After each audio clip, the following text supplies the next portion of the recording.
Hello, hello, hello. As normal, good morning, good afternoon, good evening, or good night, whenever the hell you are listening to this National League podcast brought to you by the Lower League Look.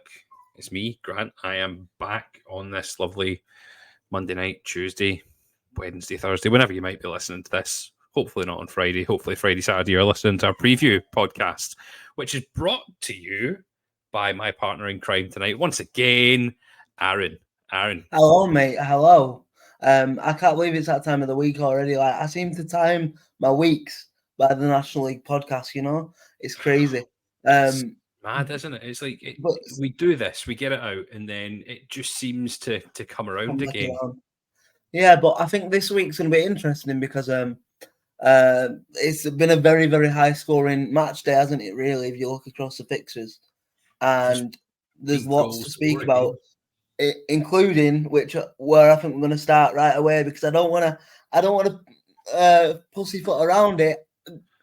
Grant's got to eat some humble pie this week, I think, because All right. his favourite National League team, Dorking Wanderers, did an absolute madness at home to the runaway league leaders Chesterfield in the early kickoff on Saturday. So I'm not going to say much more now. I'm going to let Grant take his thoughts and the match report away from this. So go on, Grant, enjoy yourself. I mean, right, you see, before I even go into this, did anyone see this coming? I mean, no. I did think maybe because I know they got the win on the Tuesday night, but other than that, I do think Chesterfield have been a little bit complacent in recent weeks. Understandably, when you're so far clear, it's like you kind of take your eye off a little bit. So I was thinking maybe they could sneak a draw, but I don't think anyone could have told you that Dorking would win, let alone win by 3 clear goals. But yeah, this is the National League. Anything happens. Like, I just didn't see a Dorking 4-1 win happening in the slightest. I was ready to come on here and go, you know what? Let's not even bother talking about this game because it's just another Chesterfield win. Like Chesterfield are getting another game closer. It's holding off them lifting the title, isn't it? And you've said for the last couple of weeks you just don't want them to lift the trophy, not lift the trophy, but win the league at your place, and that's now looking less likely, isn't it? Yes, it is. Thank the fucking Christ. But they've only won one game in the last 5 of Chesterfield, and that was against probably their toughest opposition, as in Barnet. They've went against Ebbsfleet, Bromley, Rochdale, who we'll come to later, and now Dorking. But that was in crazy fashion. It wasn't a good display by Chesterfield at all. Defensively, they looked shot. The thing is, like we were saying coming onto this podcast, for anyone that you might see that result and think, oh, maybe Chesterfield were just really, really sloppy and like they might have controlled the ball, but Dorking were clinical when the chances came. But actually, if we're being honest, and I think Chesterfield fans would agree, Dorking pretty much dominated the ball from start to finish and could have scored maybe 5 or 6. Yeah, it could have been. It could have been even more. And do you know what? Credit where credit's due. Dorking put in an absolutely phenomenal performance. They deserved the 3 points. They deserved the 4-1 win. I think your dog agrees as well by the sounds of that. I think he does as well. I think he's just sad that Dorking won. I think maybe more sad than I am that Dorking won, and I have to come out here and give them the praise this week rather than going, they're going down. But no, do you know what? Mark White done a job. He's obviously done his homework, and they were clinical. They took advantage of absolutely everything they needed to do from really the first minute. Scored in the 9th minute through Pybus. Rutherford scored 2. And Blair scored as well. And yeah, just an all-round great performance. My DMs and my WhatsApps were going mental, going, Grant, you're going to have to talk you're going to have to praise them. You messaged me. I don't think you realised I watched the game, but you messaged me and was like, mate, what the fuck, Dorking? And I was just like, I cannot wait to watch you squirm on Monday. Do you know what? I forgot it was the early kickoff. Thank Christ. Or else I would have been sat there with my head in my hands going, oh, what am I going to have to do on Monday? Instead, I seen it after when I was checking all the squads, and I was like, shit. Dorking have won 4-1. But the thing is though, as well, we were speaking, is like, I just want to touch upon, you said Rutherford scored 2 goals, but the story behind that man playing football is quite, well, it's a very nice story in it, really. And like, another commentator's touched upon it, but for anyone that doesn't know, Dorking striker Alfie Rutherford, I think, was it a season or 2 ago, got officially diagnosed with a heart condition, and the FA actually advised him to stop playing football, and he's only 25, and then he did his knee in a league fixture last year, so he's been through the absolute ringer, and look, Rutherford can score goals at this level, and it's probably 2 of the most clinical finishes you'll see as well. Certainly this weekend, 2 proper like number 9 strikers finishes, and like from a neutral, I couldn't be happier, because I think when somebody goes through like when somebody goes through challenges like that, and you see how hard they work to get back to where they are, it's like you have to stand up and applaud it, really, don't you? You've got to admire the efforts that be made by him, and yeah, there's absolutely no doubt in his ability, and he's one of these players that if you get him back to where he was, he's always going to be successful at kind of whatever club he's got. So Dorking are lucky to have him, and yeah, absolutely proved his worth. And credit to Dorking. Okay, do you want me to clip that? It does bring me on to a little bit of a discussion, though, from the Chesterfield point of view. Like I said, I think it's only, like you said, they've only won 1 in 5, and it's only sort of natural, I think, when they're so far clear, they're going to become a little bit complacent. But I wanted to talk about complacency when you're so far ahead, just because it's natural and people expect it to be the thing that happens. Is it still acceptable? That's the question I was going to pose to you. Like, yes, it can happen, and it's not a surprise it's happened. But to Paul Cook's and Chesterfield standards, do you think the last 6 games have been like acceptable? Do you think? See, no, I don't think so at all. They should have got more. They should be well into 90 points just now for me. And they should be a lot closer to securing the league title, and a lot closer to having confirmation that they're back in the EFL next season. It goes back to what you've said a couple of times throughout the last few podcasts, saying, is this the best team that we've ever seen? It's making me think. In the National League. It makes me think, no, I don't think it is. But is it because they know they don't have competition that they can afford to take their foot off the gas? Whereas last season, you look at Wrexham and Notts County, they pushed each other to the wire. And it came down to the last game of the season for them, for who was going to go. In fact, it came down pretty much to when they played each other near the end of the season. It was a huge thing, and I think those 2 will probably go down for me as the best teams that have been in the National League. I have to agree. I think that's a really good point that you've actually just made about the competition around them, because we have a lot of love for like Bromley on this podcast, and look, they're doing marvelous work in the second. But there's a 20-point gap between first and second in a division, and we're not even at the end. We're not even in like the end month of the season. You know what I mean? So like, it has. I'm not saying it's been an easy ride for Chesterfield, because you have to put the patterns together and you have to go on the run. You know, but it has kind of been a foregone conclusion, probably from, I would say, maybe like early December, probably.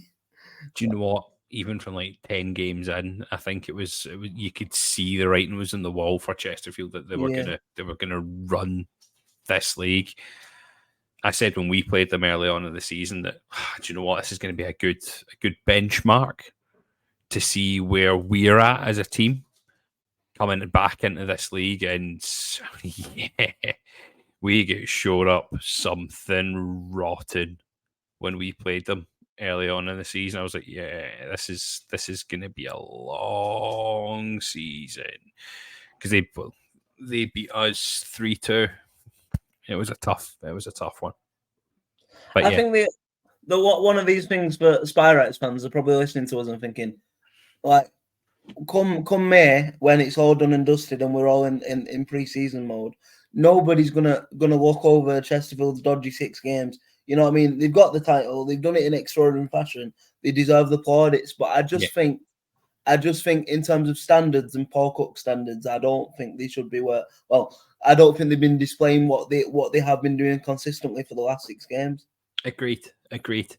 Now, they're on 85. They're on 85 points. You said they're 20 points ahead of both Bromley and Barnet, who are both sitting on 65. They've got 10 games left to play, so they've got 30 points available. How many do you think they can finish on? I'm trying to do the maths. 85. My maths is so bad, by the way. 105. What? So they can it's 115 they can end on max, isn't it? They can max 115 just now. So I reckon they'll break 100. Yeah. But I reckon it'll be like 104, maybe to 106. I think that's fair. I think that's a really fair shout. Because I think they're going to get beat at Boundary Park again in a few weeks. You're just determined for that result to happen, aren't you?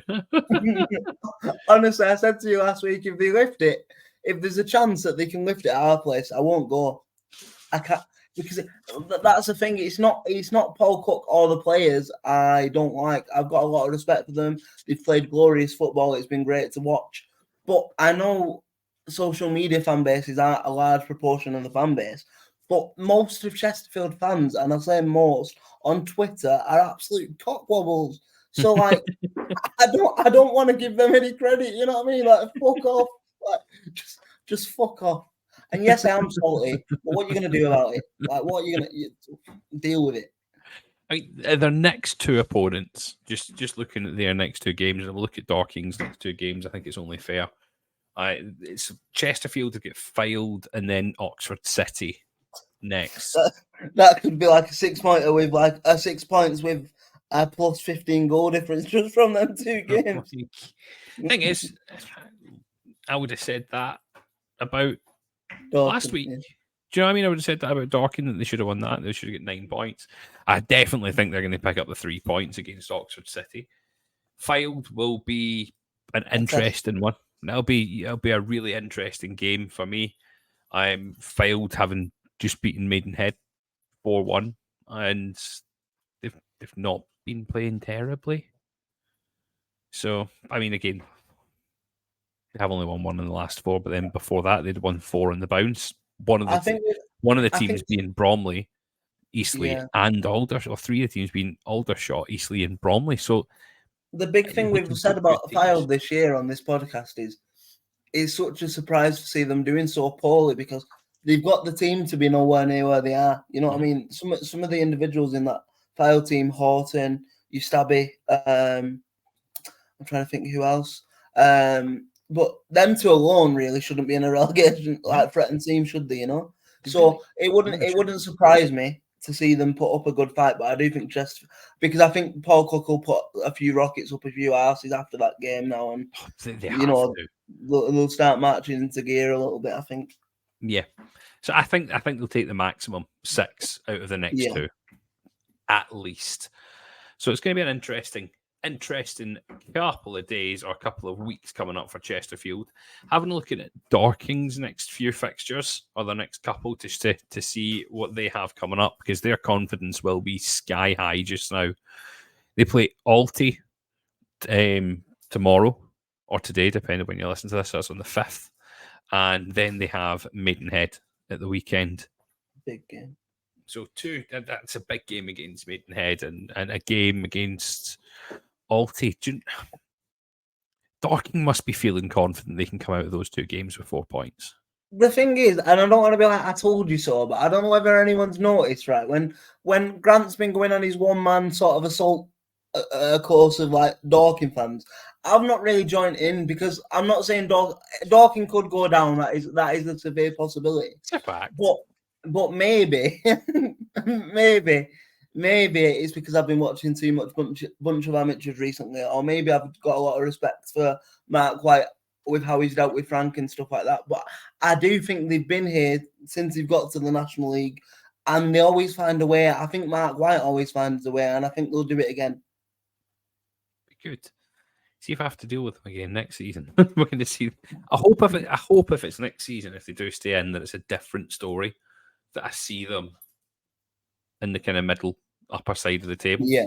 I don't like saying this about teams or questioning things He about teams. No, he doesn't like it, guys. He fucking loves it. I don't love it either. Like, but I'm here to ask the questions, and if people don't like the questions I ask, then fuck off. No, I'm not going to mean fuck off. Please just stay and rate us 5 stars. If you don't like the questions we ask, then that's fine. Everyone's got opinions. Opinions are like arseholes.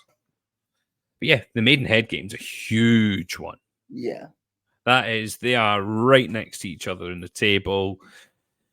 Dorking have got 2 games in hand in Maidenhead. Maidenhead are on a horrendous run. They've only won 1 in the last 5. They've lost 4 of those other games.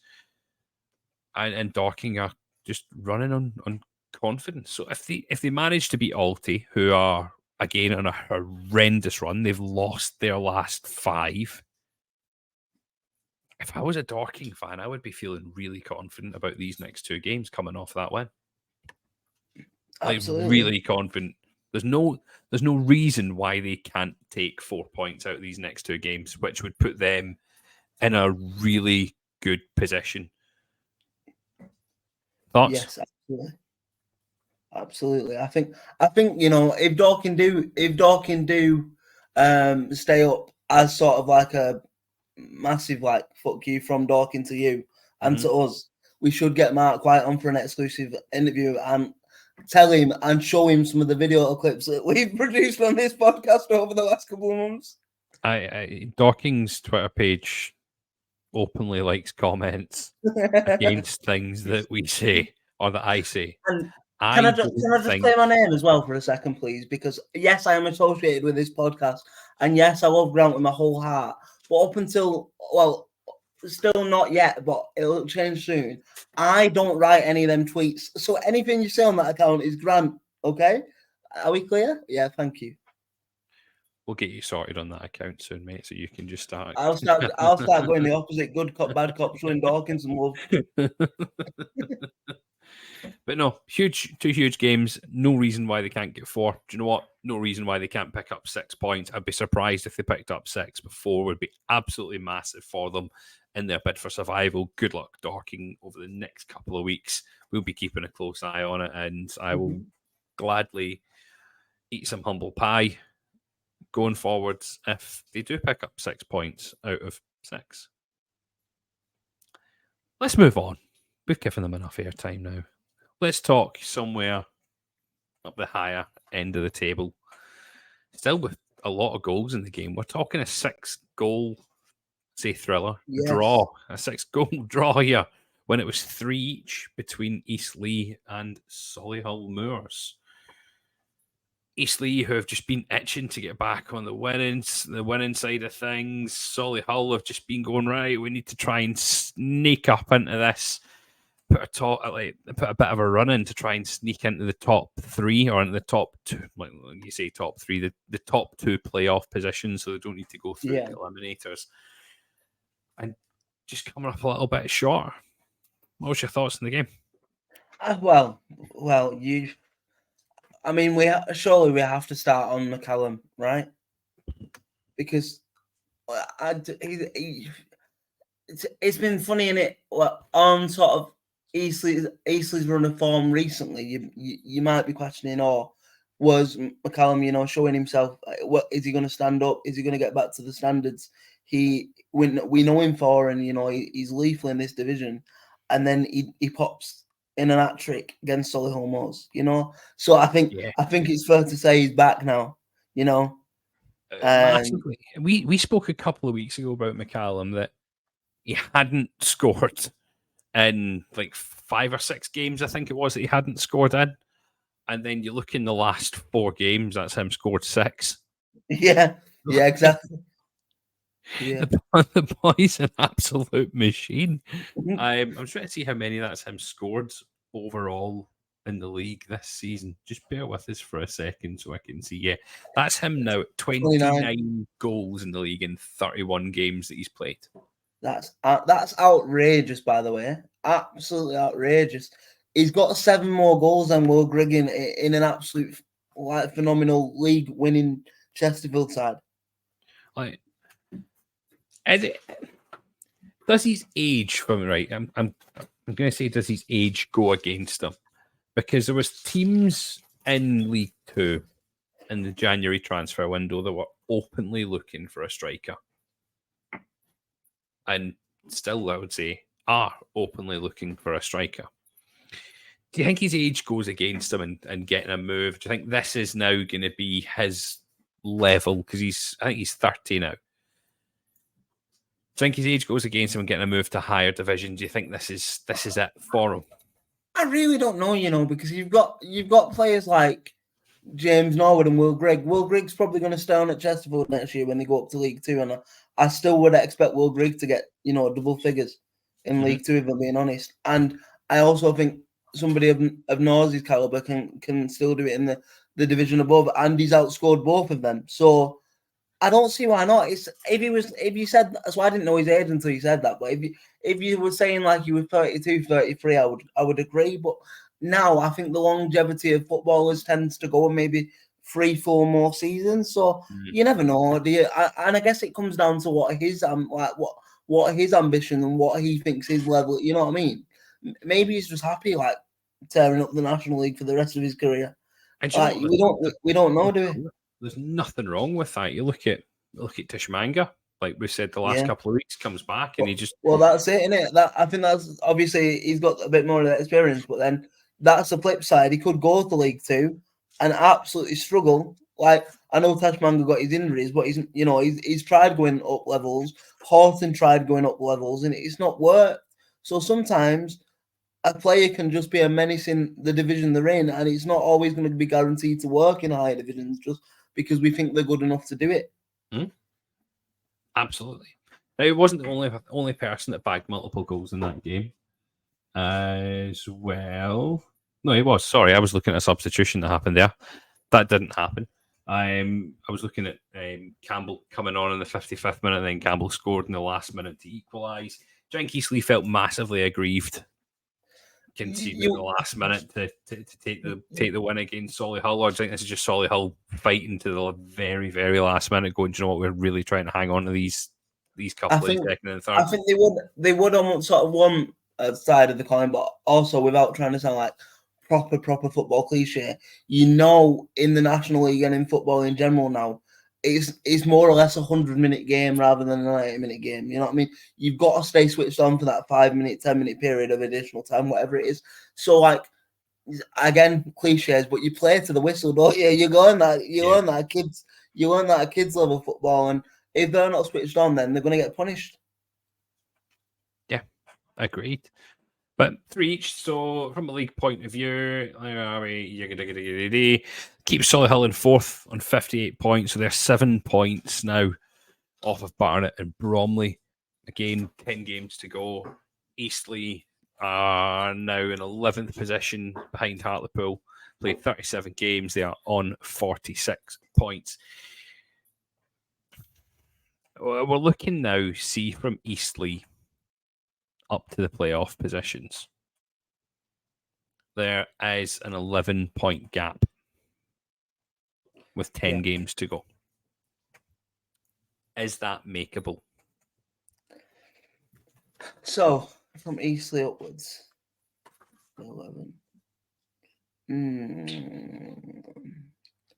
If you know what, if anyone's going to do it, I know they're in awful form, but I don't see them changing the style of football, and I think it'll come good for them eventually. So if anyone's going to do it, I think it could be Altrincham sneaking back in there. I know they're in ridiculous form, but I still stand by Alty play up there with Gateshead in terms of one of the better football insides to watch. And if they can put that, if they can click that back into gear and get Con Clark firing again, then I don't think you can write them off just yet, because that's only they're only 5 points off, aren't they? But I think anyone from Altrincham downwards, I don't think I've got a chance now. Sorry, You know, Grant, that's not me purposely including your boys. It's just my honest opinion. okay, I'll come to mine in a minute. I'll come to mine in a minute once we cover the Hartlepool game. I'm not saying I expect Altrincham to do it. I just think, like we just said with Chesterfield about standards, we know how good Altrincham are when they get clicking. And yes, it's been an awful run, but every team goes on a bit of a dodgy run, in a season. If they can get their asses back into gear and click it for the next 6, 7, 8 games, who knows, I mean, their next 4, and we look at Alti's next 4, right? So we know they've got Dorking. We've already covered that. So they're away to Dorking. Then they're at home to Woking. Then they've got York City. And then they've got Borehamwood. So really, I mean, I'll be honest, I don't expect this to happen. But if they've got playoff aspirations, I'd say they'd have to get 10 out of 12 probably. Minimum. They've got to. I think the hardest game that they've got out of them right now is Dorking. Yes. Purely because the confidence. They should beat Woking. They should beat York. Borehamwood, possibly a draw on it because they're just always a tough fucking team to play against.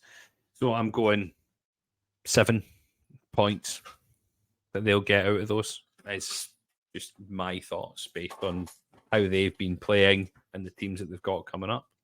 So with them being 5 points off it, obviously, depending on other results, that could be enough to push them back in. We'll see. We will see.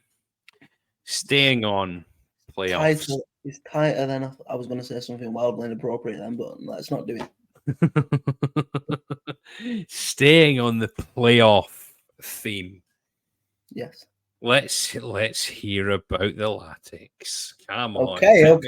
So we had Oldham drawing 1 each with Southend, who we also quite like on this podcast. Yes. But tell us a little about what happened. Let's hear about your experience. I'll be honest, and you've heard me speak about it. We are second in the league away from home, like form-wise. I was going to say, you are not fucking second in the league. I was like, what sort of specs are you looking at? And we are 15th at home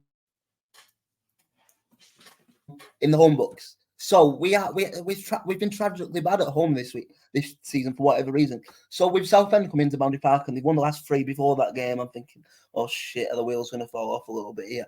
But you know what? Especially considering the previous home game, we got absolutely battered by Kidderminster and Phil Brown.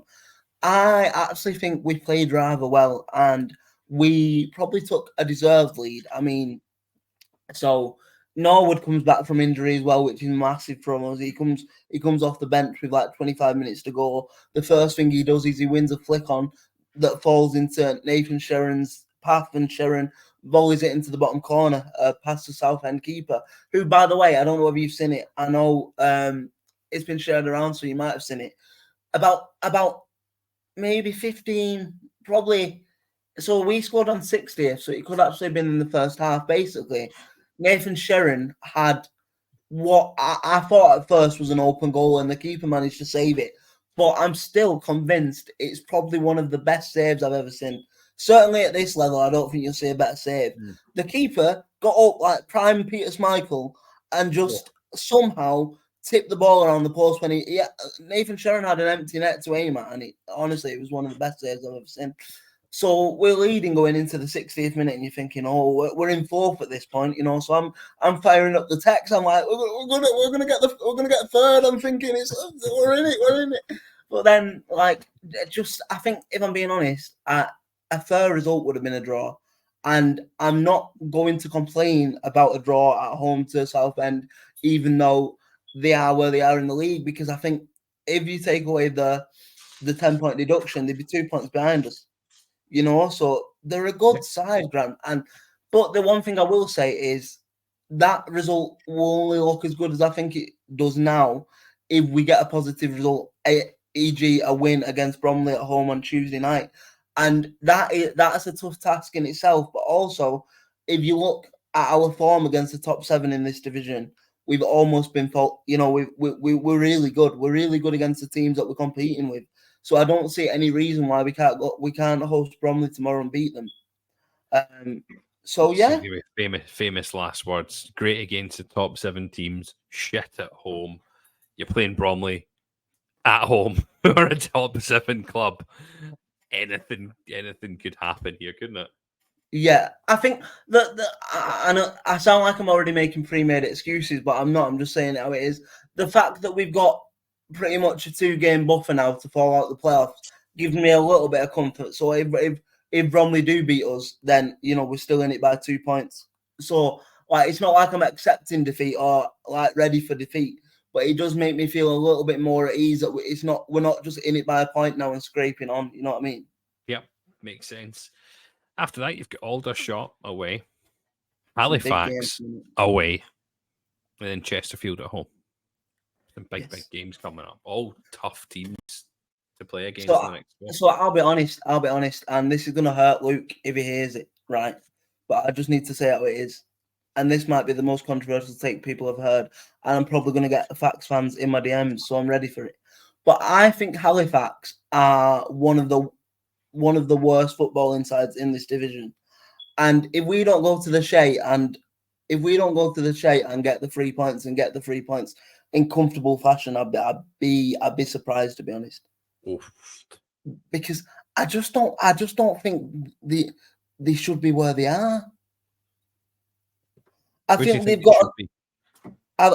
got to get respect for being where they are, but I don't think they're. I mean, I'm going to get lynched on Twitter here. But people are allowed their opinions, aren't they? You've had it for Dorking for weeks, and I'm going to go with it. Yeah, I don't think Halifax are a good side. Do you think they've ever recovered from Pete Wild leaving? No, probably not. And that makes me smile a little bit because obviously Pete Wild is an Oldham fan. So, and listen, this is going to make it sound like I've got some sort of rivalry going on in my head with Halifax. I just have to call it how I see it. And I don't think Halifax. I think they're performing way beyond expectations, is what I'm trying to say. So, in real talk, you think Halifax are shit? Yes. There we go. There's your clip, guys. You know what? I hope somewhere from this podcast, Halifax fans might think, you know what, he's a bit of a dick, but at least at least I've got the bollocks. At least me and you have the bollocks to come out and give opinions. Do you know what I mean? Like, that's what football's about, isn't it? That's what a podcast is about. We said opinions, they're like assholes. Everyone has one. I can't wait till the Monday after the Tuesday when we play them and they beat us 4-1 at the shit. It's gonna. Honestly, I'll just go to you. How did that game go, Aaron? Did you enjoy that match? You won't see me. I'll be on the floor. I would have tipped myself out my chair. I'm telling you. Now, just before Aaron does tip himself out of his chair, what we're going to do is we're going to take a quick ad break. So everybody, sit back, relax, don't hit the skip button. Just let it run through. It's only going to be really short, so we'll see you back in about a minute. Welcome back, everyone. Thank you very much for hanging on through that. We know how exciting the adverts are, but just thanks once again to anyone who has put an advert on our podcast this week. I'll find out who it is when we listen to it. Thanks once again. So, we've spoke about Oldham. I didn't talk about Hartlepool last week as a game, and I was reluctant to want to talk about Hartlepool again this week because we get beat 2-1 by Barnet. But more importantly, this weekend was Hartlepool's Hard Game 2 fixture. And it was an absolute roaring success for Jill and the Hard Game 2 team at Hartlepool.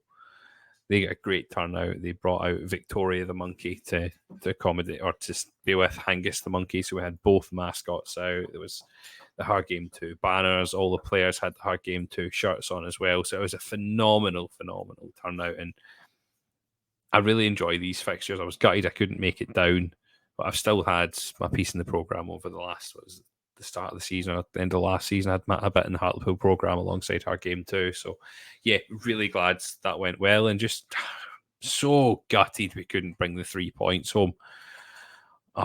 on that fixture. It was it was a tough one to take. You started off, and the team came out. You seen that Waterfall was out with an illness, so I was like, "Oh, great, here we go." There's Onyurise starting again, so I was buzzing from the get go. So I had Onyurise. That's so unprofessional. I didn't mean to just start chuckling as soon as you said his name. But while I'm on the topic of controversial opinions, you know what I think about Onyurise. I think he's a bit of a. I think he's. It surprises me playing at this level, to be honest, and not the good way either. Well, do you know what? There's been times when he's been all right, but other than that, he's just looked like a bit of a cart horse. He's been poor for us. But things went from bad to worse from a performance, or not from a performance point, from an injury point. So Parks, our other centre back, who's partnered Waterfall so well, got injured in the 25th minute. So there's a solid defensive partnership gone straight away. And I hate slating a player, right? But the player that we brought on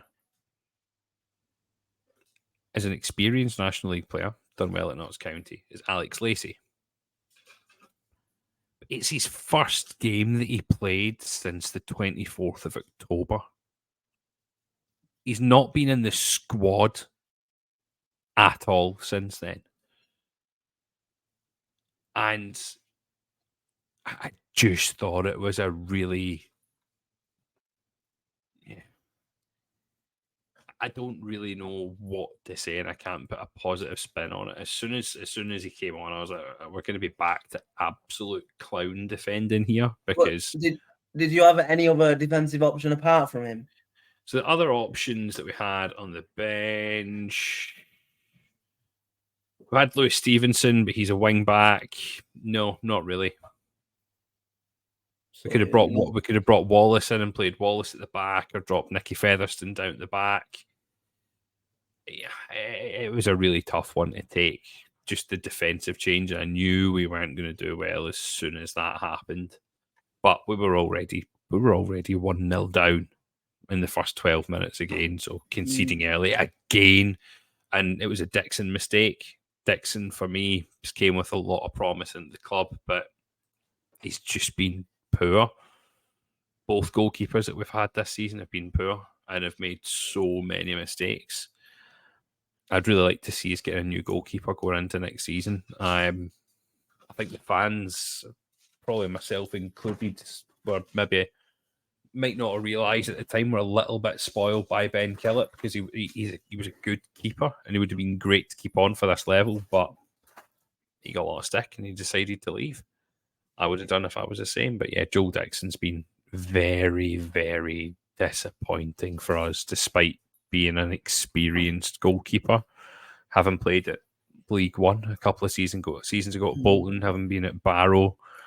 I'm in League Two, having helped Barrow get out of the National League as well. I thought we were getting a right good keeper, but he just looks so shaky, not sure, makes mistakes.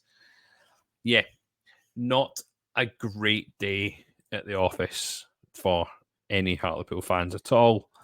Only positive really is that Nicky Featherstone scored a great header. Other than that, poor performance. That was in the last minute, wasn't it? It was in the last minute, so just too little, too late from us. Now, I'm gonna do a little bit more humble pie here. I said a couple of weeks ago, if we took 6 points out of the last 3 games, that I would have felt fairly confident in hitting the playoffs. I am going in the exact same way that I said about, as I said about Eastleigh there, of will they be able to make it, or is it too little, too late for them? I think for us, it's too little, too late now. We're 9 points off it. Teams above us have still got a game in hand that could go to 12 points if they win their game in hand.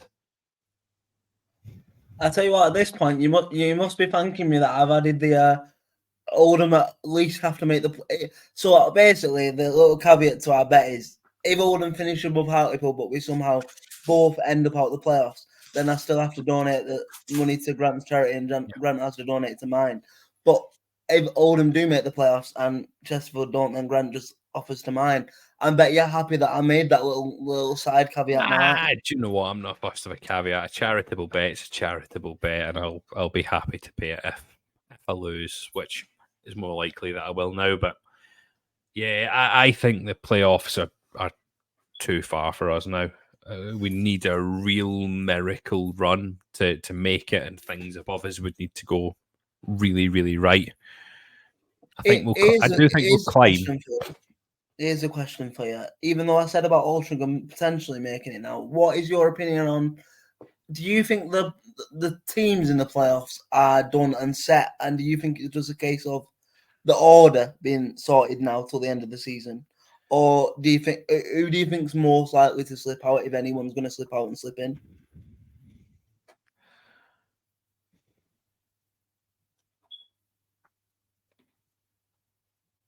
It's a tough one.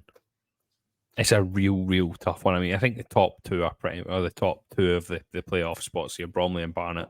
I can't predict which order those two will be in, but I reckon they will finish second and third on it. It's still tight. I think a lot of it is sorting the order out because you look from Solihull down to Aldershot, there's only 1 point in it. So you never know, and that's just going to be the luck of the draw of who's going to play who.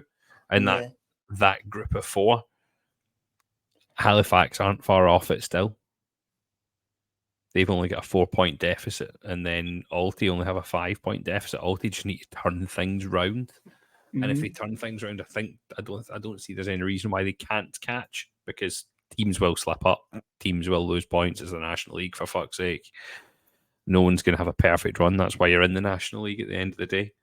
I'd like to say that I think as the weeks go by, the Oldham have cemented the not cement. I expect us to be in the playoffs, but with the home form, I can't be comfy yet. You know what I mean? If we played every game from now till the end of the season away from home, I think we'd finish fourth. You know what I mean? That's how good we are away from home. Fair observation. With the home games thrown in, I don't know. I mean, I think it would be a catastrophic failure, and I don't expect it to happen for Oldham not to get the playoffs. But it's just, I don't know. Yeah, I'm not writing it off. I still think from Alty and Halifax might be able to sneak in. It's too tight to call who could drop, because there's only 5 points between Halifax and Solihull. Yeah, and that's crazy. From 8th to 4th, and that's nothing in the grand scheme of things of 10 games to go. So it's going to be an interesting run at the end of the season now. From one end of the table straight down to the other, let's talk York v Wealdstone. Wealdstone, who hadn't won in a while. York, who are just on a horrendous run. It keeps on going. The money is just hemorrhaging out of the club as they seem to be falling towards the National League North status once again. York get beat 3-2 by Wealdstone. And that's with Billy Chadwick scoring a brace. Yeah. What's going on? I mean, obviously, it's only Hinslewood's first game, isn't it? So maybe it takes a while to get your patterns involved and whatever. But I mean, you have to ask the bigger picture. What happens to their funding if they go down? Do you know what I mean? Because surely they're not just going to keep piling money into a National League North side. The thing is, his wage bill's already sky high. It's bonkers. If they go down, they should bounce straight back up with the wage bill that they've got. Absolutely. But I'm so disappointed by York this season. Well, in the preseason predictions that I did a bit of writing for before I joined, I had York well cemented within the playoffs. Yeah. I'm so disappointed by them, because they should be making waves in this division. I don't know what to say. And is this just a boys' play thing? Right. Yeah. They need to do fucking something, like just get your finger out and start scoring I points, because feel you will like end up in the National League North. I feel like what's happened here is they've signed too many players and then expected them to gel too quickly, and it's just not happened, has it? I mean, see if they do stay up. How are York going to do next season? What do you see happening for York in the close season and going forward? Are they just going to pump more money in? I or mean, are they going to settle? I feel so. What is it? Is it after your third season your funding gets cut, isn't it? I think in this division. So you're talking the parachute payments when you come down from I think you get two third seasons. Season. 2 seasons. So full. I think there's a third. Do they still have the half season? Where so you get half of the money. So yeah, is it a race against time for them? You just don't know, do you? I mean, the only, like we said last week, the positive is Hinterwood scores goals. He sets up teams to score goals, and they score. I know they got beat, but they scored 2 and lost, conceded 3. So maybe they just got to go. Maybe they've got to adopt the approach of, you know what, we're fighting for our lives here. Let's not be boring. Let's be the sort of basement boy entertainers, and we'll go, you score 7, we'll score 8, because maybe that's what they've got to do. And I think Hinterwood is the type of manager to be very, very attack minded anyway. So they've obviously got the ability to be able to score goals, but you're just tearing your hair out, aren't you, if you're a York fan, really? It's just yeah. I'd be so annoyed if I was a York fan just now. Like so annoyed, because you just can't go. I'm just disappointed. I've not really got much else to say. I know it's not really a relevant footballing point as well, but the whole complex and stadium that York have got is so good. Like stadium is so neat and so nice. Like that on its own doesn't deserve to be a National League North South. No, not at all. What did you make of Hinterwood coming in, by the way? I thought it was a brave appointment, but because we were speaking last week, you were like nailed on, weren't you, that it was going to be Askey? Yeah, but I'm quite impressed that they made the brave appointment and didn't apply one of the, because we said last week about Askey, like he'd already been in a sort of relegation struggle, if we can call that, with Halifax Hartlepool for the first part of the season. And has he got the mentality to be able to rally around the dressing room? I don't know whether he has. So they've gone a younger manager from division below, and it's a risk, isn't it? But I think it's a risk that they had to take. But like I said, he seems to be an entertaining, forward-thinking manager, and it would still excite me if I'm a York fan, but it has to come sooner rather than later. Like would you want more of a sort of survival specialist now in the situation you are, rather than an expansive forward-thinking manager? I think maybe you would. But then next season for a rebuild, if they're gonna, we're presuming that they're gonna pump a bit more money in next season for a rebuild. Hinterwood is probably the manager that you want. Bring some young, energetic, attacking players in and go and romp the National League North if that's the worst case scenario. Exactly. It's going to be interesting to see what he does over the summer, because he's clearly going to get backed by Matt Ugler. But a big squad, there's going to need to be faces that are going to leave. So yeah, it's going to be an interesting summer for York, regardless of what league they are in, really. Absolutely. Now, you said before we started you wanted to talk Rochdale again. So we get Ebbsfleet versus Rochdale, which finished 2-1 to Ebbsfleet. And Rochdale just find themselves also sliding down this table and getting dangerously close to this relegation fight that's going on. And the thing is, you thought as well, I don't want to spend too much time frightening Rochdale fans because they'll probably come at me on Twitter as well, and I can't deal with 2 fan bases in 1 week. But like they might argue, you know, a result against Chesterfield and then a dominant win at home to Wealdstone in a week, you know, has been a good week. But I just think with you know, we think they're going to be saved now. Obviously, 2 million investment isn't big, really, which is shocking to say in the grand scheme of the National League. Now, it's not huge, is it? So, like, it can play Premier Division footballers' wages for a few weeks, can't it? Yeah, it'll be an interesting one. Like, I'll be honest. I don't think they'll go down, but we know Rochdale have got well within they've got the capabilities of going on quite a I can't say the word, quite a disastrous run, you know. So looking at the games you've got left, you'd expect them to pick up enough points for safety, but you just don't know with this Rochdale squad, really. You don't know the effects of what's going on behind the scenes of how that can impact them as well. So that could be a huge impact on the. Well, we've seen it in the last few weeks. I mean, to come from 2-0 down at Chesterfield and then back that up with a 3-0 dominant win at home to Wealdstone, you're thinking, exactly. You know what I mean? The home and dry now. They're only going to kick on. But then, like, I spoke. My uncle's a Rochdale fan, and I spoke to him, and he said he watched it, whether that was illegally or not. I don't have any doing in that, so that's not on me. But he said they just were second best for the whole entire game.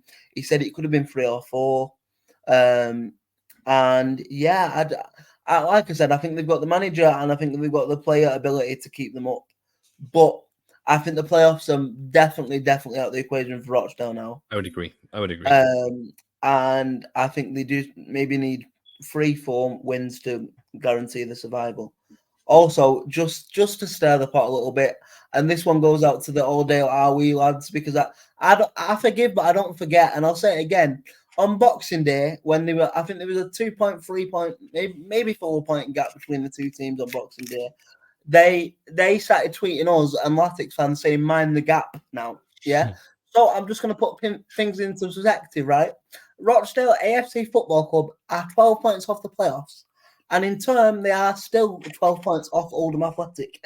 So, Alldale Are We boys and the rest of the Rochdale fan base, good evening and mind the fucking gap. There you have it. Right. I wanted to end this off a little bit of fun. Aaron, I spoke to you before the podcast about what I wanted to bring on here. So I seen today an up-to-date article on the teams or the National League in terms of the worst discipline. So this is registered by your bookings points or whatever it is, right? So who do you think is the worst disciplined team in the National League? Well, I said to you, I don't think we're going to be far off it because Liam Hogan loves. So is this is Reds and Yellows combined? Is it? Yes, this is Reds and Yellows combined. So Hogs absolutely fucking loves the yellow card. He fucking loves the yellow card. Mikey is a bit of a hothead. He loves the red card from time to time. So I don't think we'll be too far off it, but I don't think we're the worst. I'm going to say, if you put me on the spot for a team, I will say, I'm looking at the league table, like that's going to help me and give me some inspiration. I know who it is, but I would have named this team without hesitation. I'm trying to say some teams that have got like some dirty boys in there, but I don't know. I don't really know. I'm gonna plummet for. I think Boreham Wood are a bit edgy, a bit old, a bit staunch. Maybe they've got a few lads in there that like a bit of a scrap. So I'm gonna go Boreham Wood. You have hit the nail right on the head. Boreham Wood, top of the worst discipline. They have had. You ready for this? 81 bookings this season. 1 second yellow 5 red cards, and 6 second yellow plus straight red. 81 bookings, man. That's 81 bookings. By the way, that's not the most bookings. just for curiosity. Go to Oldham and Hartlepool. Where do they rank? So I'm gonna go. What team thinks had the most bookings this I'll season? say us. I'll say Oldham. No, it is Eastleigh. I've had 87 bookings this season. Wow. I'm gonna now go. Which teams have had the most red cards this season? Well, Mikey's picked up 2 this year. Hogs has picked up 1. It's a straight red. Sharon's picked up 1. Again, I'm gonna say my boys because I've just said 4 that I can think of. So straight reds. Top 2 is Bromley and Borehamwood, both on 5. Really? Yep. So where are we in this equation? So if I'm looking overall in terms of points for fair play, Oldham are 6th worst disciplined in the league. So that was My boys. These are sitting on 93 points, 79 bookings, 3 second yellows, 1 straight red, and 4 second yellows with a red card. I like that. It's weird to say that you like that, but for so long, Oldham have been too nice. We've been too nice. I want a team of dickheads. You know what I mean? You've got James Norwood and Joe Garner leading your line, the two biggest shithouses in EFL football. You know what I mean? Bring it to me. Give me it. Brilliant. Pools are sitting 13th worst with 86 points. That's the only time I'll ever say this season that we've got 86 points. That is impressive.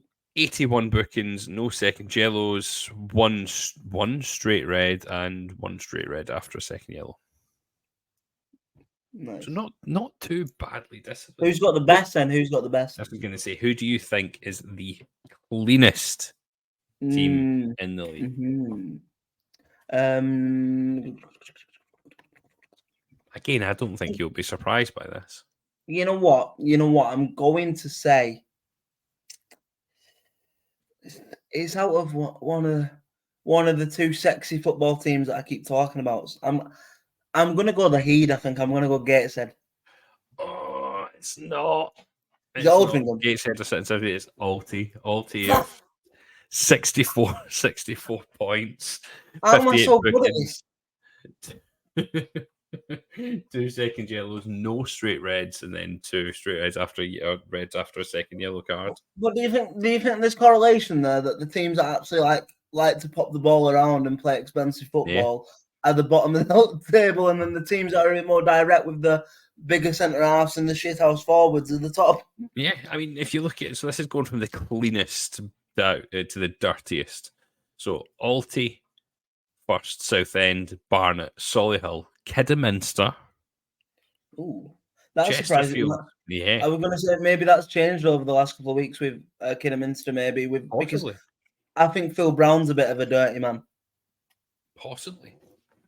It's Rochdale, Gateshead, Oxford City, Wealdstone, Halifax, Hartlepool, Maidenhead, York, Fylde, Dagenham, Woking, Dorking, Oldham, Ebbsfleet, Eastleigh, Bromley, Aldershot, and Borehamwood. From cleanest team to dirtiest teams in the league. That is an incredible table, by the way. It's a good wee find, and do you know what? I'm going to credit that to the Hartlepool Mail. So thank you very much for Hartlepool Mail for sharing that out today, because I thought it's been a great read. We said as well, didn't we, coming into this podcast, we want to try and maybe from now till the end, we're going to have a bit of a section where we do something National League relevant, but that's a bit fun, a bit, So last week we had the night out with the National League players. This week we had the bookings and red cards. So yeah, I'll get looking for something that we can bring to the party next week. Exactly. We'll think about something for the next couple of weeks and we'll see what we can bring you. Aaron, do you have anything else to say before we finish up? I don't, but I hope we beat Bromley tomorrow. That's all I'm gonna say. Yeah, big night ahead. big games coming up. It's going to be an exciting week of football within the National League. Everybody, thanks once again for listening. Don't forget, if you're listening to us on Spotify, Apple Music, Apple Podcasts, whatever it is you listen to your podcasts on, don't forget to hit the 5 stars, give us a rating, comment, whatever the fuck you want. We really don't care. Head over onto our YouTube channel, hit the subscribe button, a little bell so you know when we go live, and don't forget our Twitter Spaces on Sundays. That is for League 2. It's League 2 606. Everyone, thank you very much for listening once again. This has been the National League Podcast, brought to you by the Lower League Look. Bye, everyone.